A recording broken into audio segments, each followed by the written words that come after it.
Olá, pessoal. Boa noite a todos. Estamos aqui para fazer a abertura, a mediação de mais um evento, um debate com uma temática excelente, né? Nós vamos tratar das pessoas com deficiência.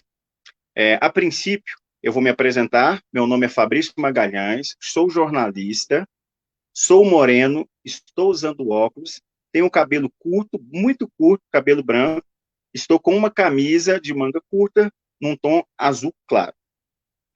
Antes de qualquer coisa, eu tenho que fazer alguns agradecimentos. Tá? Eu quero agradecer aos debatedores, né, doutor Joelson, professora Aline, professora Natália. Quero agradecer também aos intérpretes de Libras, que são duas pessoas que vão estar trabalhando conosco hoje, porque são pessoas totalmente voluntárias. Inclusive, um deles, que é o Rafael, ele vai interpretar direto lá de Minas Gerais, ele está em Belo Horizonte. Quero agradecer a Vilma, que é a pessoa a qual indicou, né, os intérpretes de Libras, e tem mais duas pessoas que nos ajudaram muito nesse evento. Uma delas é a Rosana Lago, ela é lá de Salvador, lá da Bahia, nos ajudou demais a fazer a interpretação do card, tá? E quero agradecer ao Matheus, que é o nosso técnico aqui em TI, e vai estar, como se diz, segurando a onda para a gente. Bom, antes de chamar os debatedores, eu vou ler o currículo deles. Não é um currículo muito longo, vocês podem ficar tranquilos, é um mini currículo, mas faz parte, ok? Eu vou começar lendo o currículo dos intérpretes em Libras, porque eu acredito que seja essencial, né, a presença deles para esse evento e para todos os outros. Então, um deles é o Rafael Silva, ele é graduado em Letras, ele é intérprete de Libras há mais de 7 anos. Ele possui certificação de tradução e interpretação em Libras, língua portuguesa. Atuou em grandes instituições como Senai, Senac e Universidade Federal do Mato Grosso. Atualmente, ele é intérprete de Libras no Senai e na Associação dos Surdos do Estado de Minas Gerais, em Belo Horizonte. A segunda intérprete, que é a que está em tela, que vocês já estão acompanhando, é a Marli Ramos. Ela é formada em Pedagogia, Letras, Libras e pós-graduada em Planejamento Educacional. E tem como áreas de atuação professora universitária, intérprete educacional, intérprete perita do TJ Goiás e intérprete da Prefeitura de Goiânia. E agora eu vou ler o mini currículo dos palestrantes, começando aqui pelo Dr. Joelson Dias. Dr. Joelson é advogado, ex-ministro do Tribunal Superior Eleitoral, mestre em Direito pela Universidade de Harvard, presidente da Comissão Nacional dos Direitos da Pessoa com Deficiência do Conselho Federal da OAB, membro fundador da Academia Brasileira de Direito Eleitoral, ABRADEP. Foi secretário do Conselho de Colégios e Ordem dos Advogados do Mercosul, COADEM, ex-integrante da Comissão Nacional de Relações Internacionais do Conselho Federal da OAB, da qual foi seu secretário na gestão 2007-2010. Também representou o Conselho Federal da OAB no Comitê Nacional de Educação em Direitos Humanos, CNEDH, no Comitê Nacional de Prevenção e Combate à Tortura e no Conselho Nacional dos Direitos das Pessoas com Deficiência, CONAD, órgãos vinculados à Secretaria de Direitos Humanos da Presidência da República. Foi procurador da Fazenda Nacional e servidor concursado do Tribunal Superior Eleitoral e da Câmara Legislativa do Distrito Federal. A nossa segunda debatedora e convidada é a professora Natália Oliveira de Carvalho. Ela é formada em Direito e é especialista em Direito Público pela Universidade Federal de Juiz de Fora. É mestre em Ciências Penais pela Universidade Cândido Mendes, do Rio de Janeiro.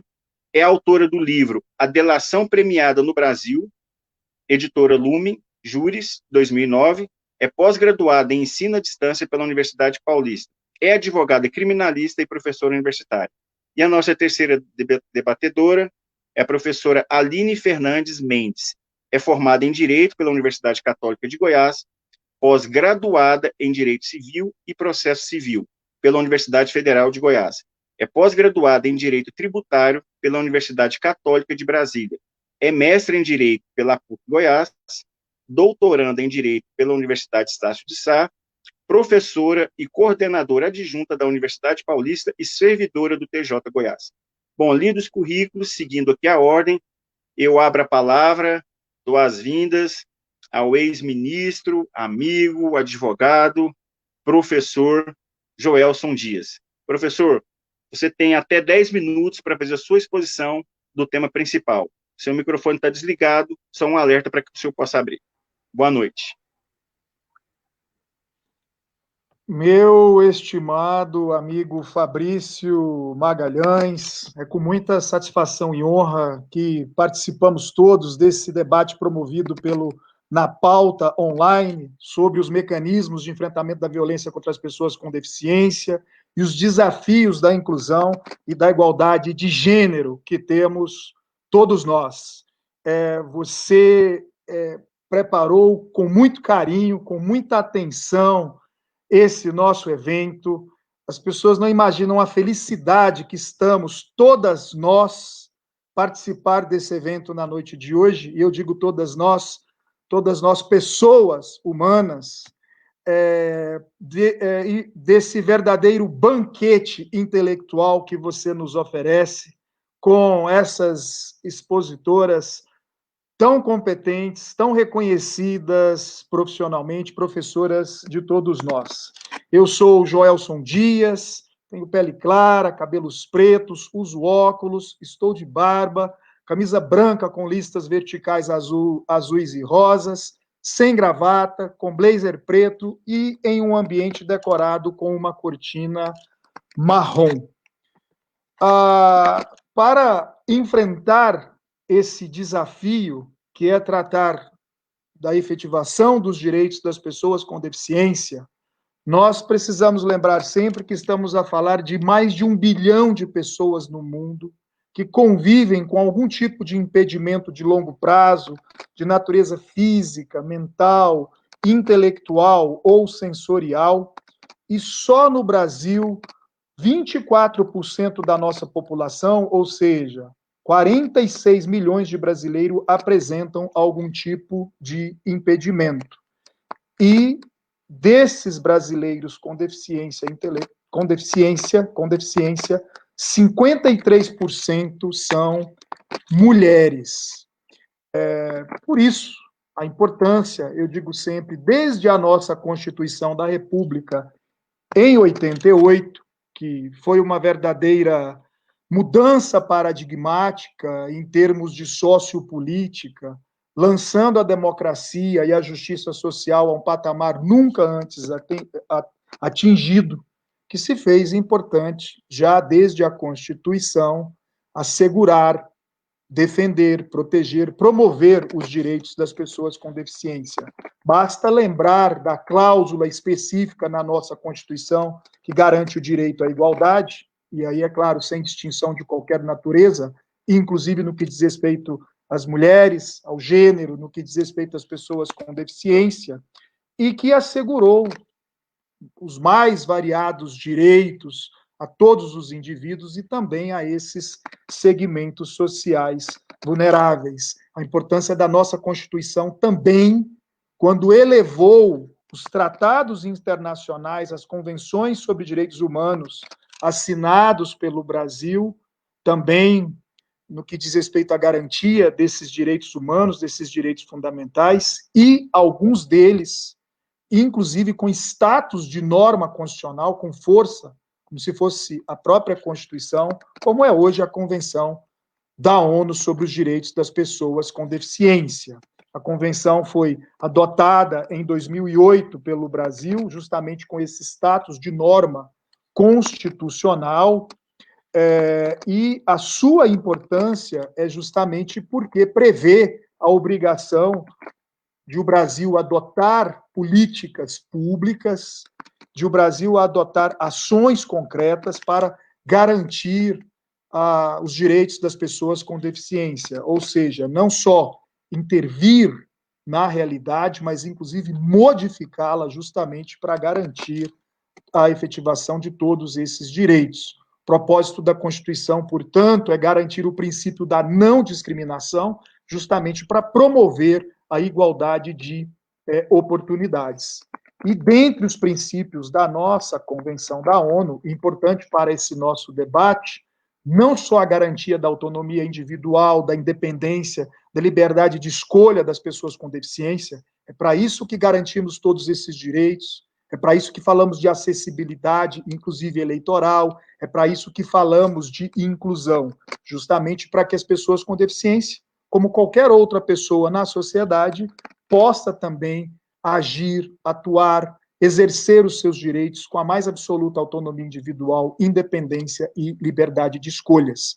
Por isso, a importância de se assegurar a igualdade de oportunidades, a inclusão, a acessibilidade e, num corte transversal, que a Convenção também contempla e assegura, lembrar sempre da importância de se reconhecer a igualdade entre homens e mulheres e a maior vulnerabilidade de mulheres e meninas com deficiência. Não há dado que examinemos, e com certeza nossas queridas professoras Natália e Aline nos mostrarão isso, que, lamentavelmente, quando se fala de violência, temos sempre as mulheres como as principais vítimas. E também a Convenção tem a sua importância no que reconhece o impacto negativo da pobreza sobre as pessoas com deficiência e a obrigação de cada país que ratificou a Convenção, dentre esses países o Brasil, como vimos, de corrigir essas desvantagens sociais, promovendo a participação efetiva e igualitária e o desenvolvimento sustentável e inclusivo. Por isso que temos essa ampla legislação, desde a Constituição de 88, agora com a Convenção da ONU em 2008, e também com a própria Lei Brasileira de Inclusão de 2015, que está a fazer aí justamente 5 anos desde a sua edição, que vem reforçar essa proteção e promoção desses direitos que estão na Convenção da ONU e garantir mesmo essa verdadeira mudança de paradigma, que foi a conceituação da própria deficiência, não mais compreendida como uma condição estática e biológica do indivíduo, somente a sua limitação funcional, ou mesmo a perda de estrutura do corpo, mas a deficiência deixa de ser um atributo da pessoa e passa a ser vista como uma consequência da falta de acessibilidade, da falta de inclusão, que não só o Estado, mas a própria sociedade acabam apresentando como barreiras, como obstáculos para que as pessoas com deficiência possam, enfim, ter garantido, efetivados os seus direitos. Por isso, a importância mesmo de se discutir um tema como esse, dos mecanismos de enfrentamento da violência contra as pessoas com deficiência, porque os dados da OMS nos revelam que, enfim, em relação às pessoas com deficiência, em determinados países, 1/4 da população com deficiência sofre maus tratos e abusos violentos. E essa violência é praticada contra crianças e idosos com deficiência é ainda mais alta e intensa do que em relação a outros indivíduos. As pessoas com deficiência têm 1,5 de chances a mais de ser vítima de abuso sexual e de 4 a 10 vezes maior probabilidade de ter vivenciado maus tratos quando crianças. As crianças com deficiências estão mais expostas a serem vítimas de violência e têm menor chance de obtenção de uma intervenção eficaz da polícia e dos órgãos de fiscalização, de proteção jurídica ou de cuidados preventivos. É o que nos revela um estudo realizado, por exemplo, na Inglaterra, ainda em 2004. E, de acordo com o Alto Comissariado da ONU para os Direitos Humanos, a exposição de pessoas com deficiência a um maior risco de violência está diretamente ligada a fatores que, lamentavelmente, aumentam sua dependência aos outros. Por isso, a gente falava de independência, de autonomia, de liberdade de escolhas. Esse é o sentido da Convenção da ONU. E, claro, são inúmeras as causas que levam a essa maior violência contra as pessoas com deficiência, como a ausência de assistência tecnológica para auxiliar a mobilidade, a falta de acesso à informação, o fato de não se denunciar o abuso por medo de perder os cuidados necessários, ou mesmo estar aí internado em alguma instituição, caso denuncie os abusos. Tudo isso são fatores que contribuem para essa violência contra esse grupo social. E a Organização Mundial da Saúde também tem aí inúmeros dados mostrando que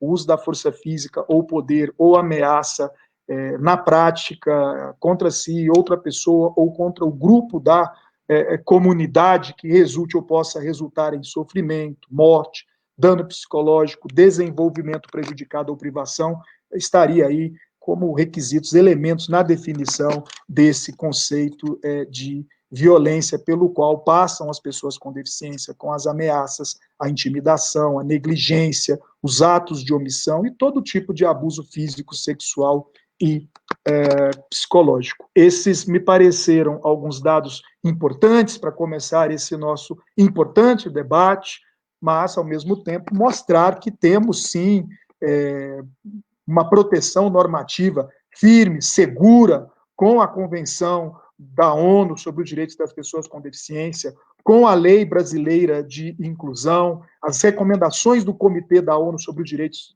das Pessoas com Deficiência, o comentário geral número 3 desse Comitê da ONU sobre os Direitos das Pessoas com Deficiência e, mais recentemente, a Lei 14.022, de 8 de julho, que dispõe sobre medidas de enfrentamento à violência doméstica e familiar contra a mulher e também a violência contra as crianças, os adolescentes, as pessoas idosas e pessoas com deficiência, justamente sobre esse estado de emergência que vivemos todos de saúde pública com essa lamentável pandemia da Covid-19.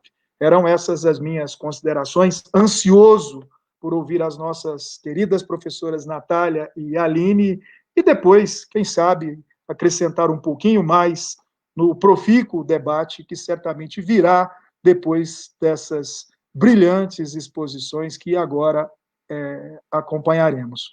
Muito obrigado, meu amigo Fabrício, mais uma vez, por essa oportunidade e esse honroso convite de participar deste importante evento.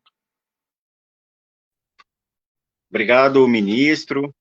As palavras excelentes, até fiz algumas anotações para daqui a pouco nós fazermos algumas perguntas. Eu vou pedir para vocês só um pouquinho, que a gente deu um delay de 5 segundos, o Amateus já avisou lá no Facebook, só me dá 5 segundinhos para ele reiniciar lá no Facebook, aí a gente já começa com você, ok, professora Natália?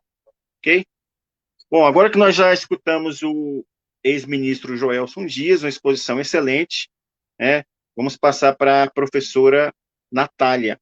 Professora, a palavra está com você, habilite seu microfone, por gentileza. Olá, boa noite a todos, a todas. Meu nome é Natália, eu sou uma mulher de pele clara, cabelos longos, loiros, olhos castanhos escuros, e hoje eu estou me vestindo com uma blusa azul claro de manga longa. Eu me encontro num ambiente com uma iluminação atrás de mim e com uma espécie de painel imitando alguns tijolos à vista. Bom, feita essa descrição, eu também não posso deixar de registrar aqui o meu apreço à pessoa do Fabrício, né, que realmente se mostrou incansável para que nós pudéssemos realmente nos encontrar e conversarmos sobre esse tema tão relevante, tão importante, e um tema em relação ao qual eu realmente conhecia muito pouco. E foi uma oportunidade também, através da fala a qual eu me propus, já que há um tempo eu venho desenvolvendo um estudo em relação às questões da mulher, do feminismo, da repercussão dessa sociedade patriarcal instaurada aqui, especialmente, né, falando da nossa realidade brasileira, e a partir do momento em que nós começamos a iniciar essa conversa sobre os direitos e as dificuldades, as tantas dificuldades encontradas pelas pessoas com deficiência, eu pude pude compreender, né, não só muito melhor e, inclusive, reconhecer o quão limitado era o meu conhecimento sobre o assunto, o quão ainda é limitado, mas a oportunidade, inclusive, de fazer uma releitura, inclusive, das minhas falas quando venho estudando e reproduzindo a importância desses movimentos feministas, especialmente porque o que eu pude observar, e eu vou voltar nesse ponto de uma maneira mais detida, é que os movimentos feministas, muitas vezes, eles vão tratar essa questão das pessoas com deficiência, ou das mulheres com deficiência, sem a visibilidade devida, sem a inclusão devida, né? Certamente, professor Joelson, que eu também faço questão aqui de cumprimentar e dizer que é uma grande honra, é uma grande responsabilidade estar aqui junto do senhor, assim como a professora Aline, que é minha companheira aí de todos os dias, e não posso deixar também de deixar o meu registro, o meu agradecimento às pessoas do Rafael e da Marli, que de uma maneira tão generosa estão aqui presentes, a fim de possibilitar, né, que nós também tenhamos aí nessa nossa conversa a possibilidade de estarmos promovendo inclusão. Bom, professor Joelson, acho que eu estou com uma responsabilidade muito grande de conseguir falar com tanta clareza, com tanto conhecimento de causa, quanto o senhor acabou aí, de nos brindar com essa oportunidade única. Mas eu vou começar fazendo um registro, porque eu gosto muito de filosofia, e inclusive fazendo algumas leituras de textos de sua autoria, há um momento em que, num determinado texto, o senhor nos remete ao Rousseau, e eu, particularmente, sou muito fã do Rousseau, e o senhor transcreve um trecho dizendo que o Rousseau já afirmava que não existe liberdade sem igualdade. Eu acho que essa é uma premissa muito importante, em cima da qual realmente nós temos que começar, ou pelo menos eu me proponho a iniciar a minha fala. Então, esse é um ponto, né? O ser humano que se encontra numa condição de superioridade, e essa superioridade aí, entendamos, né, muito vinculada a essa ideia de uma sociedade homogênea, né? Certamente eles terão mais poder. E o nosso papel como sociedade, o papel que o Estado deve, de fato, se prestar, é exatamente no sentido de se opor a essa sociedade corrompida pela desigualdade, né? Então, a gente começa por aí, para que nós possamos, de uma maneira bastante enfática, frisar que os grupos excluídos eles precisam ter voz ativa, né?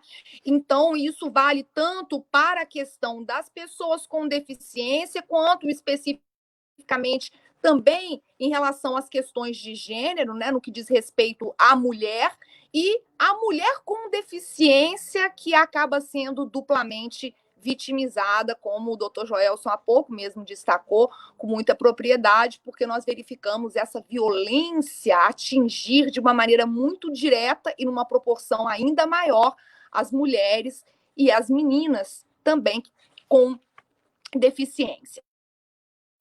Então, uma questão que me chamou muito a atenção, eu fiz questão aqui de trazer à tona, embora não esteja tão diretamente relacionada à minha fala, mas eu cada vez mais parece que venho me distanciando do penal e do processo penal para buscar, assim, algo mais, algo além.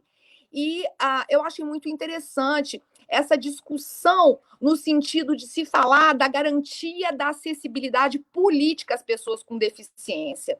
E fazendo uma leitura, eu procurei ler muito sobre o que essas pessoas com deficiência relatavam como sendo as suas dificuldades, e algo que eu achei curioso, e até certo ponto, muitas vezes reiterado, foi alguma coisa no sentido de, exatamente de que eles diziam, olha, as pessoas de um modo geral, a sociedade de um modo geral, ela faz uma leitura tão reducionista do que é acessibilidade.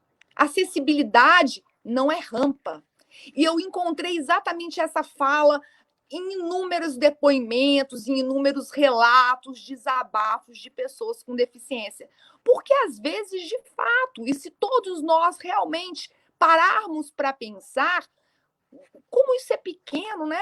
Existe rampa, existe a possibilidade. Olha, a história é muito mais complicada, a questão é muito mais profunda, e nós precisamos falar sobre isso para que, de fato, possamos compreender e fazermos, cada um à sua maneira, a nossa parte para garantir essa acessibilidade política que vai além, né? E aí eu vou ousar parafrasear aí o professor Joelson, porque há um trecho no qual o senhor fala de um círculo virtuoso, e eu gostei muito disso, de um círculo virtuoso entre os direitos políticos, entre a cidadania e entre a democracia.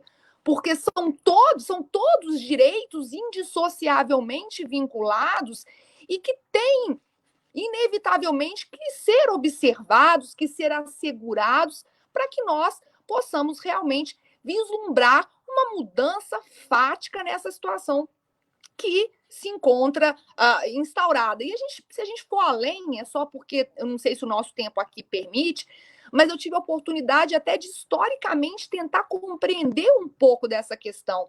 E a gente encontra esses relatos na própria história dos povos indígenas, né? Dos negros. E, na verdade, essa questão toda, as pessoas com deficiência, embora nós tenhamos hoje, né, e com muito orgulho, uma lei que, apesar de aí merecer algumas ressalvas, como de praxe, nossas leis sempre falho é o legislador, mas a LBI, né, a Lei Brasileira de Inclusão da Pessoa com Deficiência, que foi uma lei que eu também fui compreender que passou mais de, acho que foram cerca de 15 anos tramitando no Congresso até ser aprovada. É uma lei de 2015, nós estamos hoje nos orgulhando de 5 anos de vigência, mas se nós formos pensar, isso é muito pouco tempo, né? É muito pouco tempo. E também, mais uma vez, eu gosto muito de Habermas, e em Habermas, também citado pelo professor Joelson, ele faz uma colocação muito interessante que serve aqui de ponto de partida para as nossas próximas reflexões. A questão da exclusão do diferente, ela vai se dar exatamente através de uma vontade consciente dessa homogeneidade social, né? É aquela questão mesmo da marginalização interna de grupos sociais que se mostram diferentes, né? E isso eu achei muito interessante, que é realmente essa vontade consciente de se buscar essa homogeneidade. E quando o próprio Habermas vem a tentar formular, digamos, um modelo político que seja mais justo, que seja mais adequado à complexidade das sociedades contemporâneas, a proposta vem exatamente no sentido oposto, que é a inclusão do outro, né? A inclusão do outro, tanto independentemente das características individuais de cada um, como também na perspectiva da necessidade imperativa de acesso à comunidade política. E eu não tinha essa noção, porque quando eu fui começar, eu sabia da atuação, por exemplo, do Dr. Joelson enquanto ministro do TSE, e nós, de uma maneira também muito rasa, nós vinculamos isso, olha, não, mas as pessoas com deficiência também têm e devem ter o seu exercício de direito à cidadania, e nós, mais uma vez, assumimos uma postura muito, muito rasa, muito pequena, muito reducionista, como eu estou insistindo em dizer, de restringir direito político basicamente ao exercício do direito ao sufrágio. A questão é, de fato, uma questão que chega de verdade a nos fascinar, porque essas pessoas estão muitas vezes, ou infelizmente, na grande maioria das vezes, excluídas, mas de uma maneira tamanha que essa expressão, né, marginalização, às vezes eu que sou da área criminal, a gente sempre inevitavelmente há uma conotação negativa, porque os marginalizados eles estão excluídos, eles são vistos de uma maneira negativa. É exatamente isso que essas pessoas vêm enfrentando e secularmente. E eu, nos meus estudos, que vêm já pelo menos há pouco tempo, né? Se a gente for pensar, isso é muito pouco tempo, quando eu falo de 2, 3 anos, isso é pouco tempo, mas eu comecei a me atentar para esse fato exatamente no sentido de que precisamos dar importância, precisamos dar visibilidade, precisamos incluir as mulheres com deficiência nos movimentos feministas. Os movimentos feministas, eles falam, sim, em algumas das suas vertentes, que são muitas, entram, pelo menos de uma maneira, ainda que de uma maneira retórica, mas falam em acessibilidade, falam em mercado de trabalho, falam em sexualidade, violência contra a mulher. Agora, quando de fato nós vamos compreender, estudar e buscar a adoção de políticas de inclusão efetivas, isso não se verifica, né? E um dado que já foi confirmado aí, dito, muito bem colocado pelo professor Joelson, vem exatamente no sentido de que nós temos inclusive no Brasil, existe uma imprecisão de dados, eu pude observar isso, fornecidos nas delegacias de polícia, para fins de registro dessa violência, e muito em função do fato de que essas mulheres vítimas das violências configuradoras aí de crimes, elas também têm mais dificuldade de procurar as instâncias, sejam policiais, sejam judiciárias, que seriam as responsáveis por promover o trabalho de repressão, né, já que a situação chegou a esse ponto, e eventualmente desenvolvimento de políticas públicas nesse sentido. Então, com base em alguns levantamentos, aí também corroborando aquilo que já foi levantado, dito pelo professor Joelson, nós vamos verificar que essas mulheres com deficiência, elas, em boa parte, já foram vítimas de algum tipo de violência, além das violências que o mundo vem lhes impondo, né? Da violência caracterizadora de uma atividade de fato, de um crime, e com uma dificuldade ainda maior de denunciar os seus agressores. Mas essa é uma primeira reflexão que eu levanto. Eu ainda tenho algumas outras questões bastante importantes também que eu gostaria de ter a chance de abordar, mas para nós podermos aí distribuir esse tempo, né, de maneira equânime, eu passo aqui a vez à minha querida amiga, professora Aline. Muito bom, professora Natália, parabéns pela sua exposição, excelente exposição, e como você mesma fala, usando um termo bem brincalhão, é uma polivalente, né? É uma professora polivalente, do criminal para o eleitoral, do eleitoral para o que vier é com ela mesmo, né?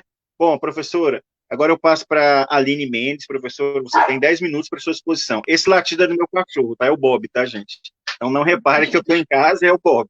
Professora, a palavra está com você. Seja bem-vindo. Bom, boa noite a todos. Meu nome é Aline, eu sou mulher, pele clara, cabelos longos, loiros, lisos. Estou usando uma blusa de mangas longas em tons laranjas, e um colar também em tons laranjas. Gostaria de cumprimentar inicialmente os debatedores, doutora Joelson Dias, doutora Natália. Agradecer imensamente, Fabrício, o seu convite para poder participar deste debate tão enriquecedor para todos nós, né? E a parte que me coube foi a própria lei de inclusão da pessoa com deficiência, né? É a Lei 13.146, de 2015, que tem como denominação própria a Lei Brasileira de Inclusão da Pessoa com Deficiência. Apesar das críticas, né, nossas leis não são perfeitas, mas no meu entendimento houve um avanço significativo muito grande na legislação civil e processual, diante da nova lei, né? Nova porque ela tem apenas 5 anos, como ressaltado pela professora Natália, apesar de ter passado aí 15 anos em processo de formação, e eu peço licença para ler o artigo 2º da lei, né?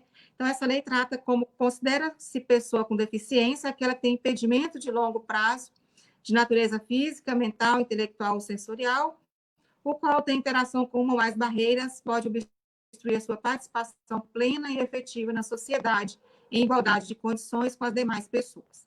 Então, esta lei, ela trouxe esse novo posicionamento sobre a questão da inclusão, e ela revogou os artigos 3º e 4º do Código Civil de 2002, que, na minha opinião, foi um grande avanço, quando, através dessa revogação, excluímos os surdos da condição de absolutamente incapazes, né? Então, até 2015, as pessoas com deficiência auditiva, que não tinham a devida instrução, elas eram consideradas absolutamente incapazes.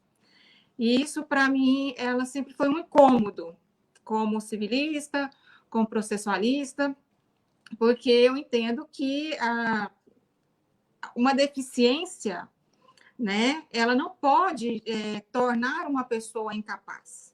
E foi necessário uma lei vir para mudar esse entendimento, já vindo do Código Civil de 1916 e, posteriormente, com o Código Civil de 2002. Então, essa, para mim, foi uma grande evolução, tratada pela lei da inclusão. E nós temos no título 2, né, tratado da igualdade e não discriminação, que é um título destinado especificamente, em seus artigos, para a igualdade, como a própria professora Natália disse, o doutor Joelson também, da inclusão dessa pessoa com deficiência à sociedade de uma forma geral, né? E não essa sociedade que pensa assim, eu tenho uma rampa, então eu tenho uma inclusão. Eu tenho um banheiro projetado com barras, então eu tenho uma inclusão. Então, nós não podemos nos ater a essas situações, né? As pessoas com deficiência, elas precisam de uma inclusão real, de uma inclusão efetiva, e não essa inclusão de meras rampas de acesso ou qualquer coisa nesse sentido. Então, a lei, ela trata de uma forma muito clara nesse sentido, nos seus artigos 4, 5 e 6, e ela trata no seu artigo 6º, para mim, da peça-chave dessa lei, que ele trata de que a deficiência não afeta a plena capacidade civil da pessoa. Então, ela veio e realmente mudou todo esse entendimento, incluindo, né, ainda que de uma forma sucinta, diante de todas as necessidades da nossa sociedade, as pessoas com deficiência, principalmente, como eu dito, já excluindo da possibilidade de incapacidade, né? A partir de então, nós deixamos de tratar as pessoas com deficiência como incapazes, principalmente os surdos, que eram expressamente taxados como incapazes pelos nossos códigos de 1916 e o Código de 2002. E também, com essa questão da lei de inclusão, nós tivemos uma reforma na questão processual, que é a tomada da decisão apoiada, né? Quando tem a deficiência sem a curatela, a pessoa escolhe 2 pessoas para auxiliá-la nas suas decisões. Então, houve uma revolução muito grande, na minha opinião. Como dito, temos alguns pontos a serem ainda a serem melhorados, a serem evoluídos, mas já houve um marco, na minha opinião, houve um marco significativo com esta nova lei. E nós temos, né, eu fiz uma pesquisa aqui, eu sou servidora do Tribunal de Justiça, e eu gostaria até de agradecer a doutora Adriana Mesquita, que se comprometeu a nos assistir hoje. A doutora Adriana, ela é representante da coordenação da Comissão de Inclusão, a Comissão Permanente de Acessibilidade e Inclusão do Tribunal de Justiça. Essa comissão, ela foi instituída em 2018, ainda sobre a égide do desembargador Gilberto Marques Filho, ainda sobre sua gestão, e ela visa tratar dessas questões de inclusão dentro do Poder Judiciário. Então, nós já tivemos várias campanhas promovidas pelo Poder Judiciário nesse sentido.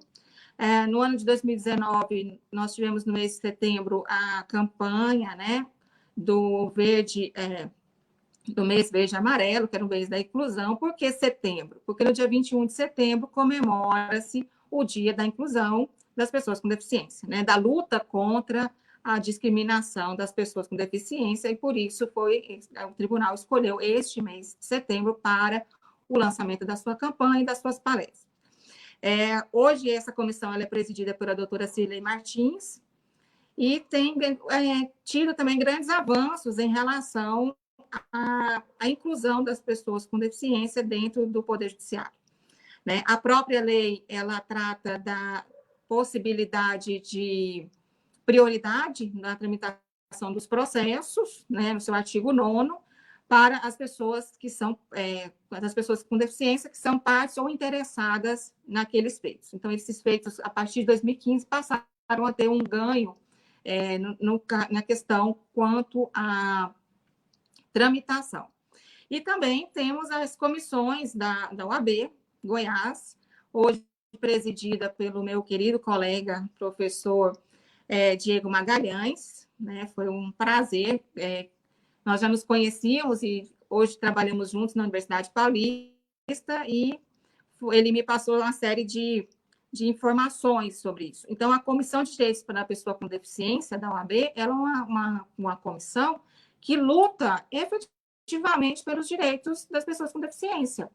Porque eles já, através desta comissão, nós já conseguimos a questão das multas morais para as pessoas que violam ali aquelas vagas de estacionamento. A OAB, através dessa comissão, ela propôs a criação de uma delegacia especializada em crimes contra a pessoa com deficiência, que, no meu ver, é uma situação extremamente relevante e extremamente protetiva, porque a pessoa, assim como nós tivemos aí a criação das delegacias especializadas para as mulheres, né, que foi um avanço, e assim, há uma diferença na forma de trato àquelas mulheres que são ali recebidas. A proposta dessa criação de uma delegacia especializada é extremamente relevante, porque teremos pessoas mais capacitadas a atuarem no auxílio daquelas pessoas vítimas da violência nessas situações. Também essa comissão, ela tem um projeto ela solicitou aos bancos que fizessem uma linha de crédito com juros mais reduzidos às pessoas com deficiência. Então, nós vemos que tanto a OAB, como o Poder Judiciário, como a sociedade como um todo, busca, né, ainda que de uma forma pequena, conforme dito diante das necessidades, uma evolução. Nós buscamos tentar trazer de uma forma ou de outra essa inclusão tão necessária para a nossa sociedade, né? E com isso nós já conseguimos alguns avanços, ainda muito pequenos na minha ótica, ainda muito pouco significativos diante das reais necessidades. Hoje eu até estava conversando com o professor Diego, e ele me falando de algumas situações. Ele falou, olha, às vezes as pessoas passam sem perceber que em um determinado local não tem acessibilidade. E somente quando um cadeirante ou uma pessoa com deficiência chega naquele local, ele se depara com aquilo. Então, ainda que nós tenhamos uma série de medidas que buscam produzir, né, essa inclusão, ainda caminhamos um pouco lento, de uma forma muito escassa diante de todas as necessidades. Mas eu já acho que é um avanço, e essa lei ela veio realmente com essa proposta, e na minha opinião, ela veio com um engajamento social grande. Acho que a partir do momento que nós tivemos uma lei de proteção, eu entendo que não seria necessário. O mundo ideal não haveria essa necessidade. Mas no mundo real, a partir do momento que nós tivemos essa lei de inclusão, houve sim uma alteração, inclusive social, sob a ótica, para a ótica das pessoas com deficiência. Tá? Então, essas seriam as minhas considerações. Mais uma vez, obrigada a todos, e eu repasso a palavra para o Fabrício, para que a gente possa dar continuidade aí aos debates. Obrigado, professora Aline, uma exposição excelente também. Como eu comentei hoje com vocês, eu estou aqui aprendendo muito, muito mesmo. Eu acho um tema extremamente importante, uma temática extremamente importante, e hoje eu estive conversando com o presidente da Associação das Pessoas com Deficiência do Estado de Goiás, e ele me falava o seguinte, que as pessoas com deficiência, elas só vão ser reconhecidas, ou só vão discutir quando as pessoas que não têm deficiência começarem a discutir esse assunto, que eu acredito que é o que nós estamos começando a fazer hoje também. Então, ele falou que é extremamente importante, porque ele falou que só as pessoas com deficiência começarem a discutir os problemas das pessoas com deficiência, o restante do mundo não vai enxergar. Então, parabéns pela sua exposição. E agora eu abro a palavra para o ministro Joelson. Fica à vontade, o senhor tem 5 minutos para falar o que desejar aí sobre a fala da professora Natália, Aline, e agora a gente vai fazer meio que um bate-bola. Né? Você pode falar suas considerações, depois eu passo para a professora Natália, e aí a gente vai tendo um bate-papo aí, ok? Ministra, a palavra está com você.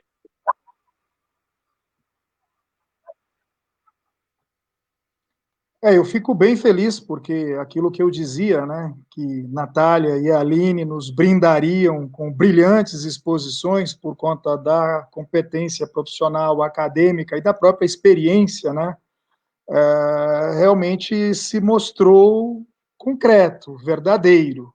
E eu, assim, fiquei muito feliz com as referências feitas por ambas a essa minha curiosidade acadêmica, essa que é a verdade, que não vem de hoje e não diz só com as pessoas com deficiência, mas diz com todos os segmentos sociais vulneráveis, mulheres, negros, o segmento LGBT, as pessoas com deficiência.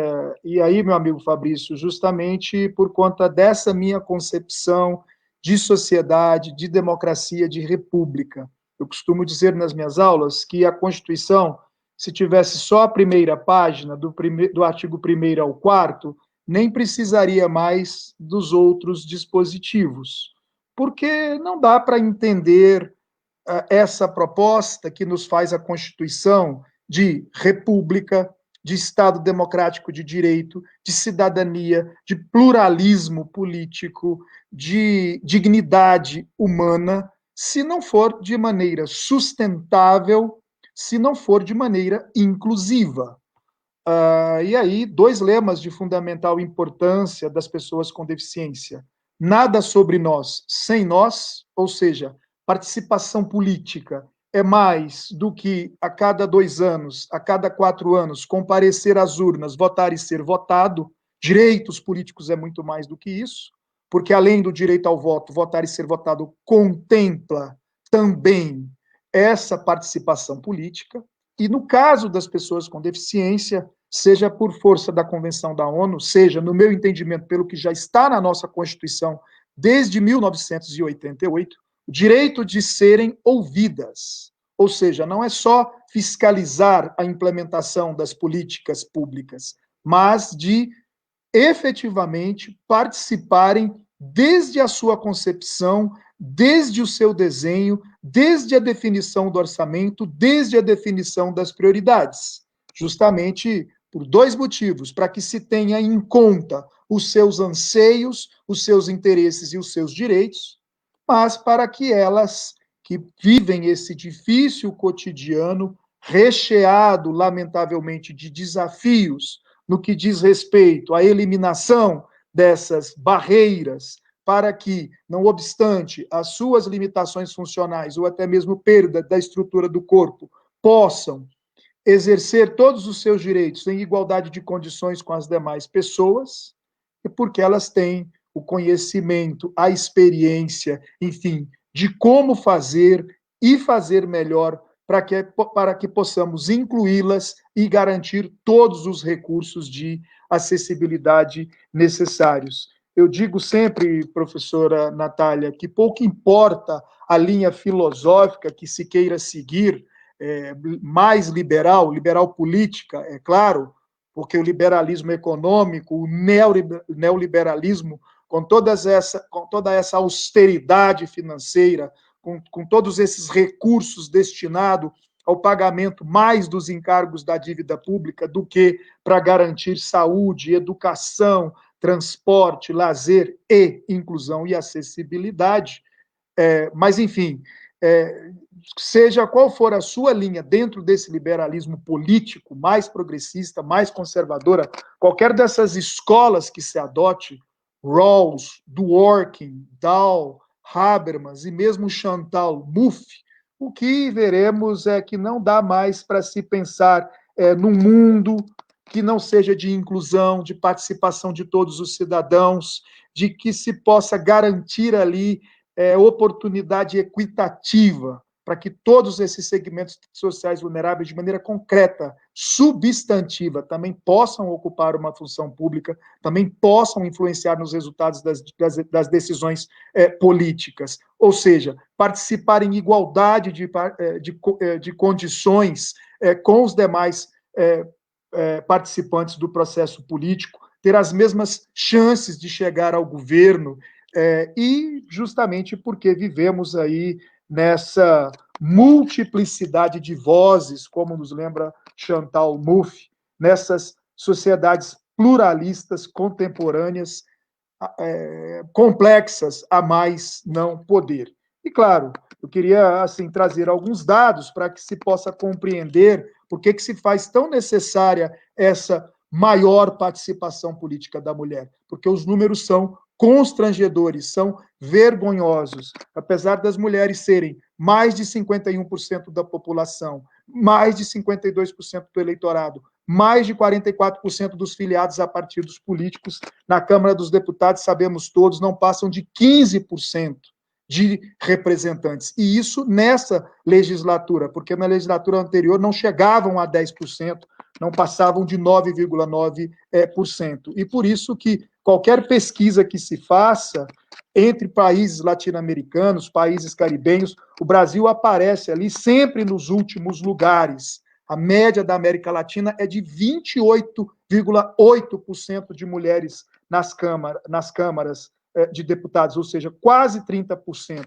E o Brasil tem isso apenas como cota de candidatura que era para ser piso, virou teto, e por isso só 15% de mulheres nos representam na Câmara dos Deputados. E em termos mundiais, a porcentagem também não é diferente. Toda vez que se pesquisa de quase 200 países, o Brasil está sempre ali, 100º, 33º, 34º, 35º no mundo inteiro, por conta desses lamentáveis números de mulheres na política. A gente vê que aumentou o número de candidatas para chegar finalmente nesse 30% que exige e assegura a lei, mas o que realmente importa, que são assentos no parlamento, a gente ainda tem só esse 15%. Por isso que até a título de provocação, eu sei que as pessoas eventualmente não concordarão com isso, pensarão isso muito exagerado, mas é que eu já defendo a igualdade, a paridade na distribuição de assentos, não só nas cotas de candidatura, mas na distribuição dos próprios assentos. São números que, enfim, me pareceram relevantes também em relação às mulheres. Podemos trazer da mesma forma o de negros, né, que veremos sempre essa subrepresentatividade. Por isso, enfim, elogiar Natália, Aline, mais uma vez, por essas importantes considerações que fizeram, também sobre a Lei Brasileira de Inclusão, que levou tanto tempo para ser aprovada, justamente porque, quando era discutida ainda como estatuto da pessoa com deficiência, o risco de retrocesso era muito grande. Precisou da Convenção da ONU e da cláusula mais benéfica para que se pudesse, então, votar e passar com segurança a Lei Brasileira de Inclusão, que tanto tem nos auxiliado, reforçado essa proteção e promoção dos direitos das pessoas com deficiência. Ok, ministro, parabéns mais uma vez por mais essa aula, né, magnífica, né? Como eu falo, tenho aprendido e acredito que as pessoas que estão assistindo estão aprendendo também. Professora Natália, você falou na sua exposição que você gostaria de falar muito mais, então a palavra está com você agora.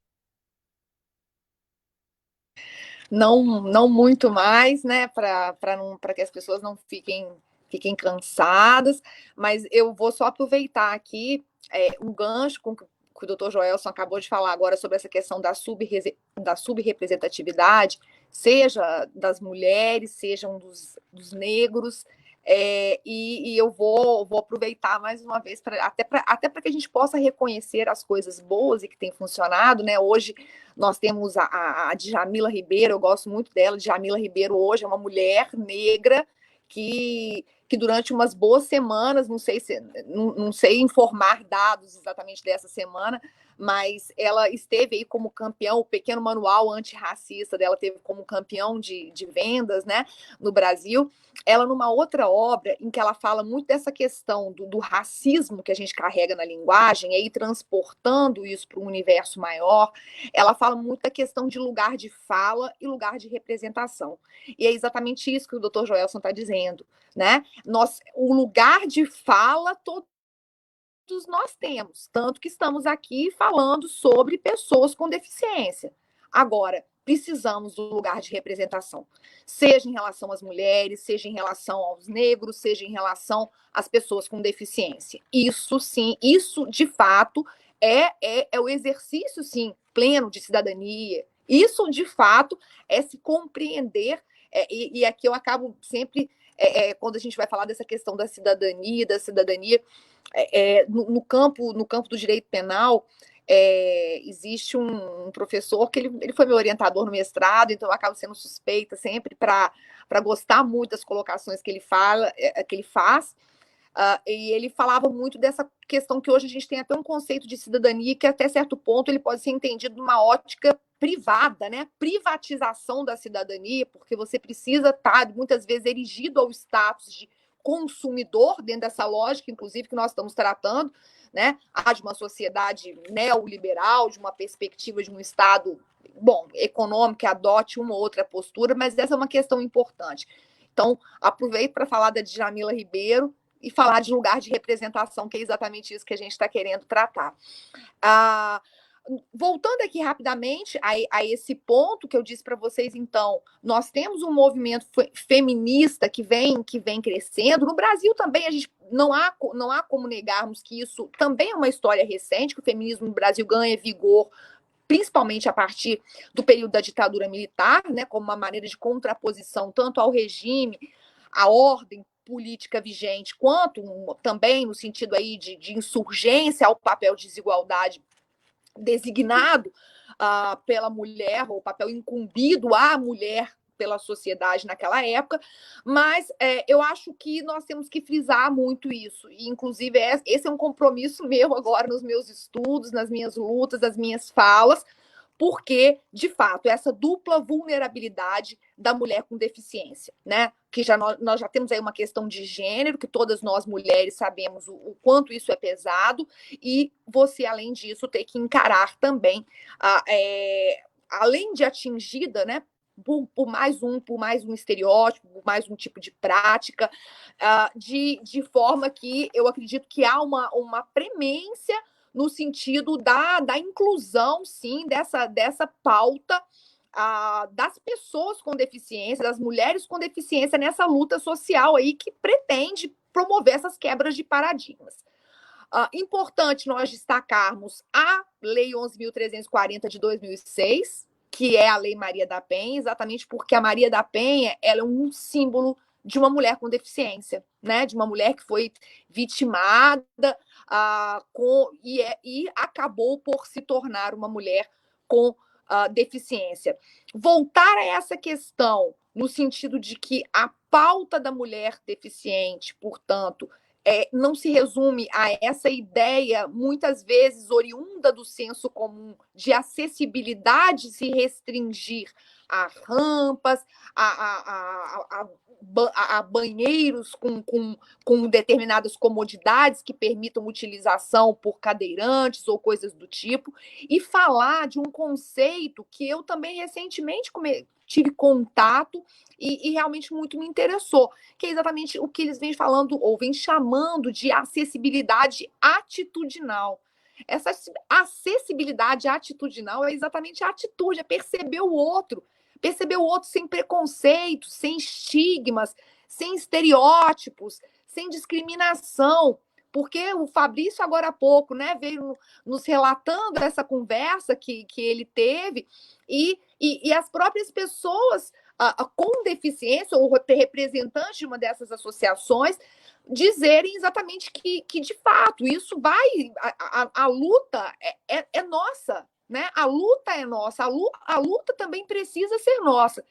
E em algumas oportunidades, trazendo mais um pouquinho para o lado da mulher, nós temos que enxergar que se nós, mulheres, temos essas, alguns autores chamam de camadas a serem enfrentadas, mas nós temos aí questão de gênero, questão de raça, questão de classe social, a mulher com deficiência, ela tem muitas barreiras outras para serem rompidas, né? Então, ela tem a questão da identidade, ela tem a questão da autonomia, e muitas vezes nós enxergamos isso até de uma maneira assim, mais explícita, por exemplo, na ineficácia de serviços, por exemplo, públicos no âmbito da saúde. O SUS não tem profissionais qualificados para atender as especificidades das pessoas com deficiência.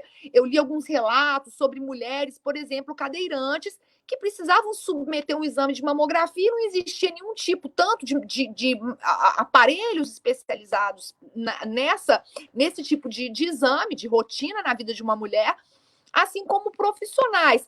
Agora, a questão, eu acho que vai além, vai muito além, às vezes, daquilo que nos salta aos olhos e que possa parecer de uma maneira explícita uma situação discriminatória. Olha, as mulheres com deficiência, elas não têm espaços nos meios de comunicação de massa. E isso é uma coisa que me chama muito a atenção. E me chama a atenção também, em alguns momentos, mostrando até uma certa contradição no levante de algumas bandeiras aí ditas, né, feministas, porque um dos pilares que nós temos aí é exatamente essa questão da mulher aceitar o seu corpo, da mulher poder lidar devidamente com a sua sexualidade. E muitas vezes, também nessa leitura de relatos, nós acabamos ainda assim, né, muitos representantes de movimentos ditos feministas, ainda se apegando a esse ideal, de um corpo feminino ideal, a um padrão, a um modelo, e essa reprodução sendo de maneira tão nítida, consolidada através dos veículos de comunicação social, eu acho que também é um outro ponto que faz com que a questão, o lidar com isso, se torne ainda mais penoso, né? Difícil, complicado falar sobre isso. Eu li alguma coisa, inclusive, que remontava a ideia de castramento social daquela mulher com deficiência. Aquela mulher, ela, por não ser desejada. E aí a gente volta naqueles outros aspectos que nós frisamos, porque a questão é muito mais complexa e a acessibilidade está muito além de escadas, de rampas ou coisas do tipo. Eu só aproveito porque esse é um dado bem recente e interessante, na verdade, de ontem. No estado de São Paulo, existe uma Secretaria de Estado dos Direitos da Pessoa com Deficiência. O estado de São Paulo parece que realmente foi pioneiro na divulgação mensal desses dados. E em relação à mulher deficiente, nós tivemos um levantamento que nos períodos, parece que de janeiro de 2019 até abril de 2020, dos relatos de violência contra a mulher, 0,74% dos registros foram feitos por mulheres com deficiência. Ou seja, é um número baixíssimo. É um número baixíssimo. O que mostra que essa violência também registrada, documentada, que é levada até as instâncias oficiais de repressão penal do Estado, eles também são dados subestimados. Então, a gente sabe muito pouco sobre isso, né? A gente sabe muito pouco. E acho que a minha mensagem final é que a primeira questão é: nós precisamos realmente ter essa ciência de que sabemos muito pouco e para em seguida corrermos atrás. Precisamos entender mais, precisamos fazer mais e precisamos promover essa inclusão de maneira efetiva. Então, eu particularmente, que venho lidando com essas questões afetas ao feminismo, notadamente com relação à violência contra a mulher, eu acho que é uma das minhas pautas agora de uma maneira de atuação, de uma maneira bem vigorosa, nós realmente nos atentarmos às tantas questões que abrangem essa mulher portadora de deficiência e passarmos a realmente compreender que a postura que nós devemos ter é essa postura da acessibilidade atitudinal. É realmente uma questão de atitude. A gente tem leis, a lei, como vocês mesmos tiveram oportunidade, né, até de conhecer e de estudar mais a fundo, mas é essencialmente uma questão que deve partir de cada um de nós, integrantes da sociedade civil. Tá? Bom, por hora, são as minhas ponderações. Agora passo a palavra ao Fabrício para que ele abra para a Aline. Ok, professora. O que eu tenho a falar é que a sua indignação, o seu desabafo, eu acredito que seja o mesmo do ministro Joelson, da professora Aline e de muita gente que esteja assistindo. Na verdade, o que você fez foi um momento de indignação, realmente. E nós precisamos de nos indignarmos mesmo e não acharmos que é uma coisa comum. Tá? Professora Aline, a palavra está com você. Bom, difícil falar depois da Natália, né? Depois de uma explanação tão brilhante. Mas eu coaduno com esses posicionamentos já expostos do Dr. Joelson, da professora Natália, enquanto a questão da paridade. Nós precisamos realmente dar voz a essas pessoas, a essas mulheres. Eu moro aqui perto do CRE, que é o Centro de Reabilitação aqui em Goiânia, e frequentemente, nós passamos ali, né, eu e meu marido passamos para ir para o trabalho e etc. E nós vivenciamos uma situação assim já várias vezes, de chegarmos a vermos pessoas, mães, tendo que, com muito esforço, tirar as cadeiras dos seus filhos dos ônibus que não têm aquele rebaixamento necessário para o cadeirante. Então, quando nós falamos em inclusão, nós temos que pensar também numa inclusão no sentido, tá em voga hoje, da questão da empatia. Nós precisamos ter mais empatia com essas pessoas. Nós não podemos também, mas essa empatia é uma empatia real, não aquela empatia que nos coloca numa situação superior. Né? Eu tenho o meu marido, a irmã dele era uma pessoa com deficiência, por força de um problema no parto, e muitas vezes eu presenciei a minha sogra se queixando assim, eu não fui à pracinha hoje porque essas pessoas estão vendo a Isabela como uma coitadinha. E eu não quero que as pessoas a vejam como uma coitada. Ela não é uma coitada, né? Ela é uma pessoa com deficiência, mas ela é uma pessoa que é feliz, que tem as suas limitações, mas ela tem a sua capacidade. Mas nem todas as pessoas conseguem ter esse olhar, de olhar para o outro de uma forma empática, de uma forma de inclusão mesmo, de chegar ali, tentar conversar e tentar se colocar no lugar do outro e tentar estabelecer ali um convívio, né? Sempre as pessoas se colocam, às vezes, numa situação muito superior a essas pessoas com deficiência. E nós temos que abolir esse entendimento. O que muda uma pessoa da outra é o caráter, né? E não a sua condição de locomoção ou a sua condição de visão e etc. Porque enquanto nós nos colocarmos em uma situação de privilegiados, nós não vamos conseguir ter essa igualdade. Nós não vamos conseguir ter essa igualdade tão falada, tão buscada, porque nós já vamos vir com aquele ranço da ideia de que nós estamos acima de qualquer pessoa com deficiência. E nós não podemos ter isso. Eu presenciei várias vezes, né, a minha sogra se queixando, às vezes até chorando, falando, olha, eu não quero, eu não aceito isso para minha filha. Eu não quero esse mundo para minha filha. Não é isso que a minha filha... Não é esse o mundo que a minha filha merece. A minha filha merece um mundo de inclusão, uma pessoa de inclusão real, de inclusão de empatia, de inclusão de visão, né? E não conforme foi dito aí, essas inclusões das rampas. Por outro lado, a falta das rampas, no meu entendimento, ela impede a pessoa também de sair da sua casa e chegar numa delegacia. A partir do momento que eu não tenho meios de transportes adequados, a partir do momento que eu não tenho calçadas adequadas, eu dificulto a voz daquela pessoa. Eu tiro a voz daquela pessoa, porque a pessoa ela já está ali, vamos supor, uma mulher que foi vítima de uma violência. Ela já vai, vamos colocar numa situação, né, da pessoa que não tem um carro para se locomover, que tem que pegar um ônibus. Se ela não tem uma calçada adequada, se ela não tem um ônibus com acessibilidade, ela não vai conseguir chegar lá.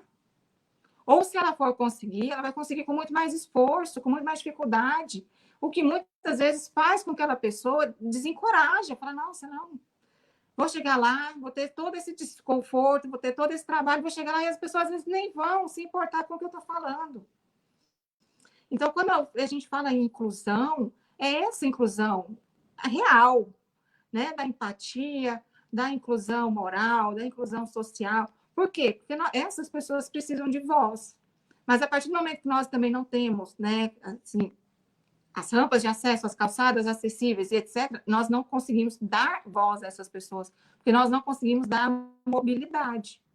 Né? E a mobilidade é uma situação, algo que é extremamente relevante, porque a partir do momento que eu não consigo me locomover, eu não consigo sair do meu status.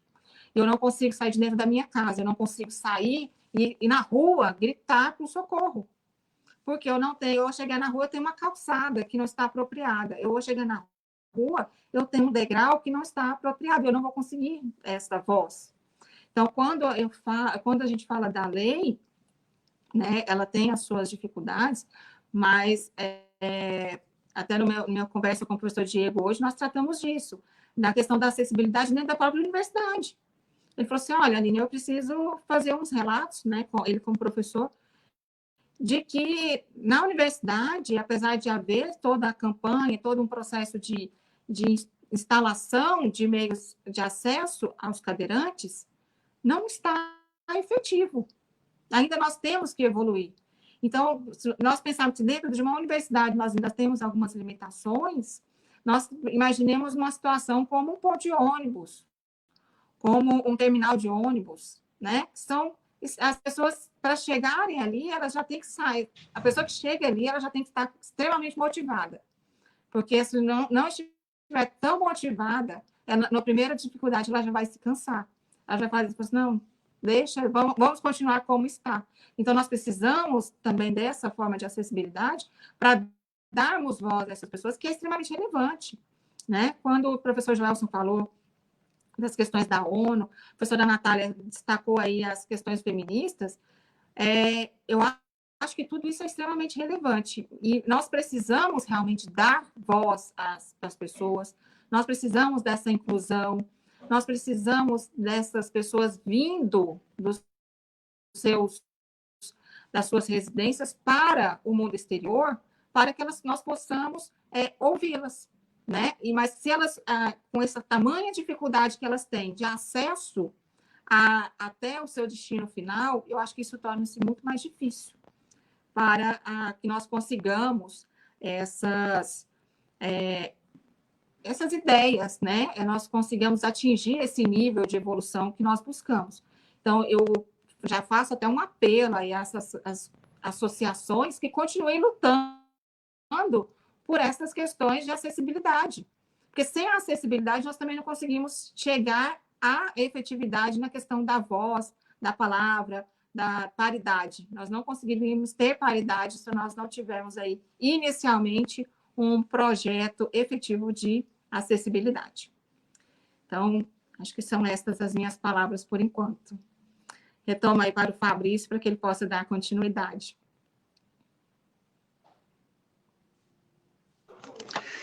Eu concordo com você, professora Aline. Acredito em tudo que você falou e até anotei algumas observações aqui.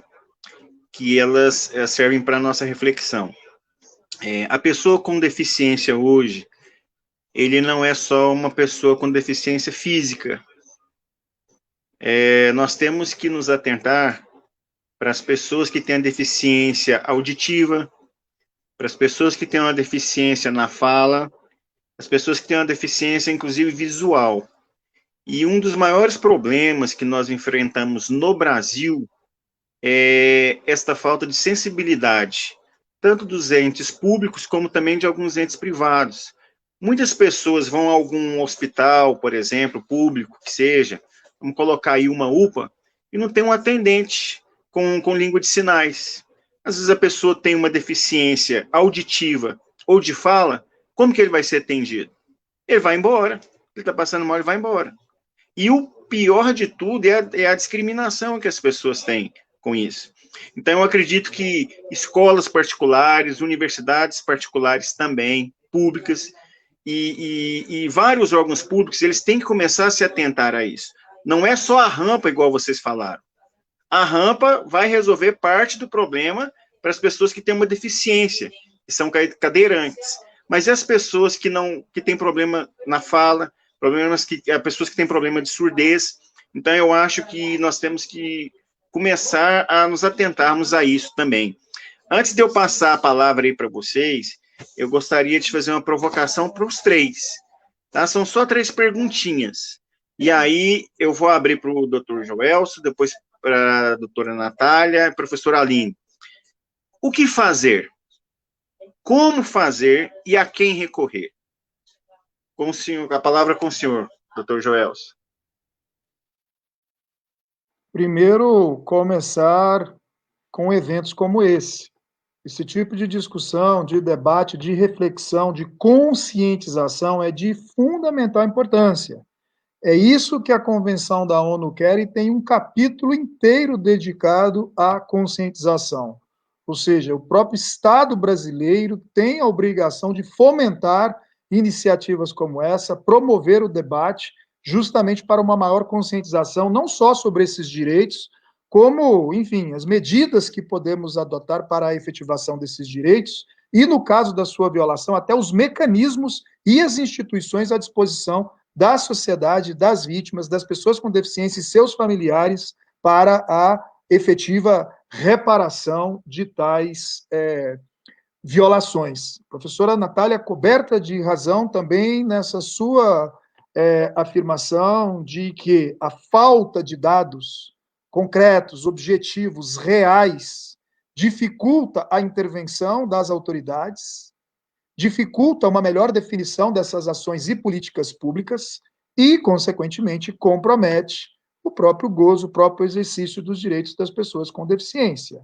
Os dados nas delegacias, nos hospitais, nas escolas, na própria justiça eleitoral, são de fundamental importância para que se possa fazer, primeiro, o diagnóstico, identificar efetivamente qual é o segmento mais atingido, o número, o percentual desse segmento mais atingido em relação a qualquer dessas políticas públicas, dessas ações, e, claro, inclusive em relação também à própria violência, para que depois se possa, com a participação desses segmentos sociais vulneráveis, se definir as melhores ações, as melhores medidas, programas, políticas, inclusive as ações afirmativas, para que se possa garantir e efetivar esses direitos. Não adianta mais, isso já está superado. Quem nos diz isso é o Comitê da ONU, que supervisiona a efetivação da Convenção da ONU sobre os Direitos das Pessoas com Deficiência. As nossas autoridades, o nosso Estado, a nossa administração, fazer apenas um diagnóstico das dificuldades ou das situações de violação dos direitos das pessoas com deficiência ou de qualquer outro segmento social vulnerável.